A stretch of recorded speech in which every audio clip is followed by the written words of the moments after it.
In ancient Greece, dreams were believed to be direct messages from the gods or from dead people. Special shrines were built for people to go to sleep and pass on the messages they received in their dreams. The Chinese believed that the soul leaves the body during a dream state, and if they're awakened during this state, the soul might never return to the body. During the Middle Ages, people believed that in the sleep state, the human mind was possessed by the devil and that he did his evil deeds through dreams.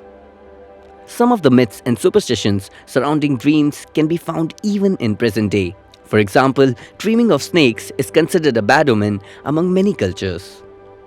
In today's video, we'll try to understand the process of dreaming, if there is any meaning to them, and can we train our minds to control our dreams? In other words, can we be awake while we're dreaming?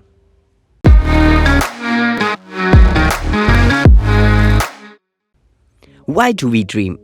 What do our dreams actually mean? Why are dreams always so bizarre and fearful? Why do dreams evaporate so quickly from our minds? It wasn't until the 19th century that Sigmund Freud, through his book Interpretation of Dreams, put forth a theory that provided a new understanding to the meaning of dreams. According to Freud, dreams are a window into our subconscious. They reveal a person's inner desire and their unresolved, repressed wishes. Freud also said that we are in a constant battle with our egos and our desires. For example, if we see something sweet, different parts of the brain go into debate whether or not you should have it. The rational part of the brain kicks in to make us aware of the consequences behind having too much sweet. This motion in the parts of the brain can be observed through brain scans, so we can see the beginning of Freudian psychology coming out of brain scans. Today, we understand more about the biology of the dreaming process. It comes from the very primitive part of the brain located at the back. We know now that much of the brain's activity is unconscious, and the brain functions even while we are deep asleep. Certain parts of the brain are shut off when we dream, like the prefrontal cortex, which is responsible for decision making, and the amygdala, which governs fear and emotion, becomes active. So the rational brain, or the part of the brain that says no to the sweet and can make logical explanations, is shut off. From an evolutionary point of view, dreams can be very essential. The threat simulation theory suggests that dreaming is a biological defense mechanism that has provided humans, and even other animals, the capacity to repeatedly look for potential threatening events since time immemorial. Which explains why sometimes our dreams get even more weirder when we sleep in a foreign location away from our own beds and homes. A recent study concluded that during lucid dreaming, one can actually control the direction of the dream. And sometimes, the dreamers can even play an active role in their dreams. Most of the lucid dreamers, however, experience lucid dreams only a couple of times a year, and only a very few nearly every night.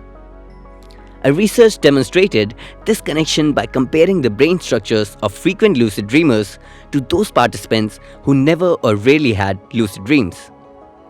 Scientists discovered that the brain area controlling conscious cognitive processes, that is, the decision-making part, is larger in lucid dreamers. The researchers took a person who was about to go to sleep and told him to clench his right fist and then his left fist while dreaming. While we dream, we are paralyzed. But when this person went into a dream state, MRI scan clearly showed that the brain initiated the orders to clench the right fist and then the left fist. Potential training methods for inducing lucid dreaming include cognitive training, external stimulation during sleep, and medications. Lucid dreaming has been compared to the popularity of virtual reality headsets and hyper-realistic video games. In future, we may be able to connect a person's dream to a display system and watch their dreams while they're dreaming. But why can't we remember our dreams?